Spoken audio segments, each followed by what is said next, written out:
Fala galera, eu quero conversar com você respondendo a duas questões. A primeira é a seguinte: o testamento vital é um testamento?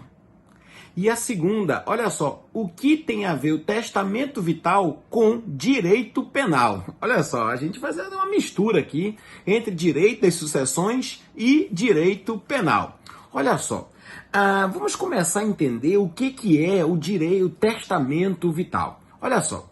Na verdade, a ideia de testamento vital, ela é compreendida pela doutrina como um documento onde a pessoa, naquela ocasião ali, ela dá uma diretriz antecipada da sua vontade a respeito, olha só, a respeito de como deve ser tratada quando se encontrar em uma situação de terminalidade da vida, num caso extremo de saúde, de uma situação muito difícil.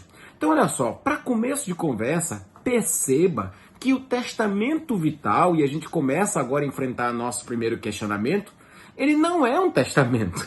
Por quê? Porque o testamento, gente, é um negócio jurídico unilateral, olha só, revogável, ambulatorial, olha só, mas causa mortes. O que é causa mortes? Por quê? Porque a eficácia do testamento, ela está condicionada ao quê? A morte, causa mortes. Então eu só posso dar efeitos a um testamento quando aquele que lavrou o testamento, o testador, morrer.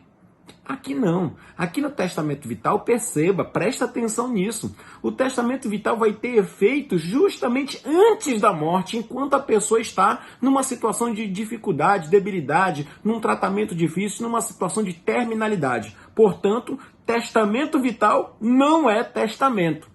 Na verdade, gente, o que aconteceu foi o seguinte: o Brasil importou isso dos Estados Unidos, lá já existe há um bom tempo, desde a década de 70. Em 1990, os Estados Unidos chegou a fazer uma lei, depois tem alguns estados, lá na Califórnia, etc., onde passou a ser estabelecido um gênero chamado, que no Brasil são as declarações antecipadas de vontade. E essas declarações são as manifestações onde a pessoa ali quer declarar, quer informar que ela não quer submeter um tratamento inútil, um tratamento fútil, um tratamento em que venha adiar o inadiável, né? Então, olha só, diante disso, nós estaríamos diante dessas declarações antecipadas de vontade. E aí tu pode me perguntar, mas Elon, isso tem na lei? Olha, na lei nós não temos. O fundamento dessas declarações antecipadas de vontade, elas estão lá do artigo 15, né? Olha só, lá do artigo 15 que ele faz até o seguinte, eu até tenho ele aqui, que ele vai nos lembrar, né? Vai nos lembrar que ninguém pode ser constrangido a submeter-se com risco de vida a um tratamento médico ou uma intervenção cirúrgica. Então, olha esse papo, direito das sucessões, direito penal, ele bate até com bioética, com direito médico. Por quê? Você sabe que o profissional da saúde, ele tem um direito, ele tem um dever de informação. Lá nós temos a figura do consentimento informado. Agora te coloca no lugar do paciente. Tá, eu tenho o direito de ser informado, eu tenho o dever, eu tenho o direito, ali a oportunidade de consentir ou não ao me submeter a um tratamento. Tudo bem. Agora, me pergunte uma coisa, será que eu quero me submeter? Eu posso dizer não. Tudo bem, não vou fazer a cirurgia não. Mas eu posso dizer assim, eu quero, mas chega em algum momento, eu quero ter uma outra oportunidade de decidir. Só que nessa situação, possa ser que eu não tenha condições de me manifestar. E é daí que surgem as diretrizes antecipadas de vontade. Eu antecipo para um momento em que eu não poderei me manifestar. Gente, olha só, nos Estados Unidos, como foi importado de lá, nós temos 3 espécies de diretrizes antecipadas de vontade. A primeira que nós temos lá é o testamento vital, que é o que ganhou nome aqui no Brasil, que ganhou fama. Então é aquela onde eu não quero me submeter, eu escolho não me submeter a um tratamento fútil ou um tratamento inútil. O que é um tratamento fútil? É aquele que eu vejo que ele vai apenas adiar aquilo que é inadiável, né? Se utiliza muito essa expressão, ou seja, ele vai postergar, eu vou sofrer mais. Então isso seria o testamento vital. Seria um documento manifestando a vontade de dizer o seguinte, olha, quando tiver um tratamento muito gravoso, que não tiver mais jeito, pode, dar um fim. Segunda espécie é o mandato duradouro. O que é o mandato duradouro? Aqui, gente, eu não digo que eu quero me submeter a um tratamento ou não. Na verdade, eu estou escolhendo um terceiro que vai decidir por mim. Essa pessoa pode ser um membro da família, ele tem plena confiança minha e pode decidir por mim. Então seria um mandato duradouro. Para questões de saúde, o médico vai recorrer a essa vontade e essa pessoa pode sobrepor, inclusive, a vontade da família. E nós teríamos um terceiro modelo de diretriz antecipada da vontade. Qual é? Ali seria, a história de valor. Então, na verdade, a pessoa não vai falar sobre tratamento, não vai falar sobre indicar um terceiro, mas o que ela vai dizer? Ela vai contar para o médico e o médico ali vai fazer os registros se ela é uma pessoa religiosa, no que ela acredita, até que ponto ela está disponível a se submeter ou não. E também, claro que se ela é religiosa, como ela se comportou diante da doença do pai dela, qual foi a opinião dela, então como ela se manifestou, o médico vai colher ali um histórico para poder ele compreender.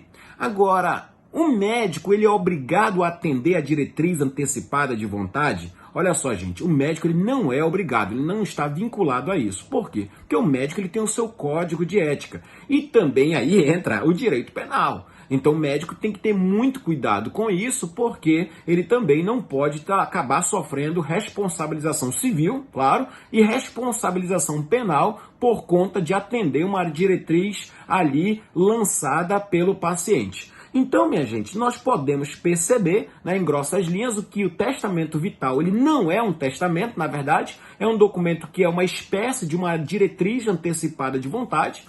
Não tem na lei, mas tem um fundamento lá do artigo 15 e nós já conseguimos perceber também a doutrina falando sobre isso. Eu tenho 2 enunciados que eu pesquisando, eu fui trazer para vocês, Então, olha só, nós temos o enunciado 528 lá da Jornada de Direito Civil, da 5ª Jornada.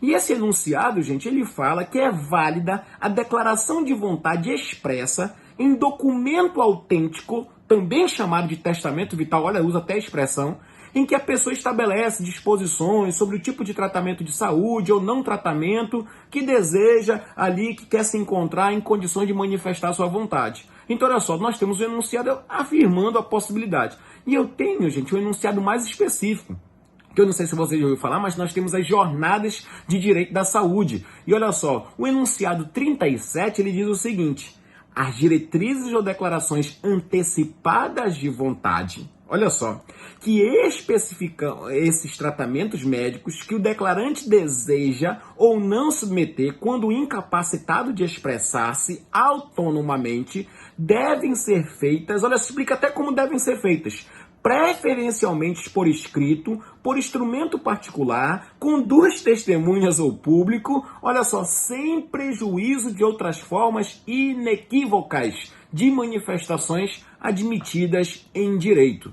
Olha só, então nós percebemos que nós não temos uma figura hoje legislativa quanto a isso, há um fundamento lá no artigo 15, a doutrina vem até estabelecendo como isso pode ser manifesto, reconhecendo a possibilidade.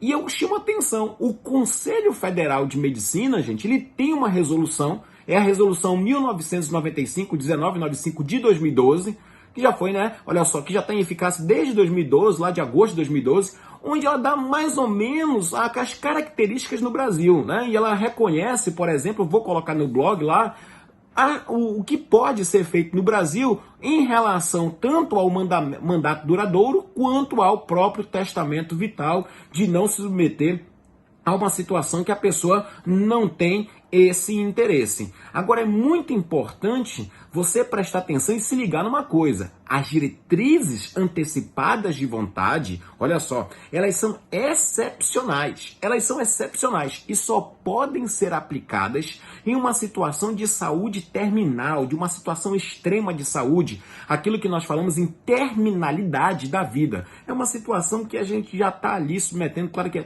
dificilmente aceitar isso para um jovem, etc e tal, mas em alguém que está numa situação muito ali já de difícil vida, enfim, com processamentos bem dificultosos para se padecer ainda mais e trazer um sofrimento maior, um constrangimento. Agora, gente, olha só, o que isso também tem a ver com direito penal, que é a segunda pergunta. os limites dessas diretrizes antecipadas de vontade, né? Então, olha só. Então, primeira possibilidade, eu acredito, né, que o direito penal poderia ali não entrar, não ser relevante para o direito penal diante de uma manifestação do cidadão e ele dizer aceitar a ortotanásia.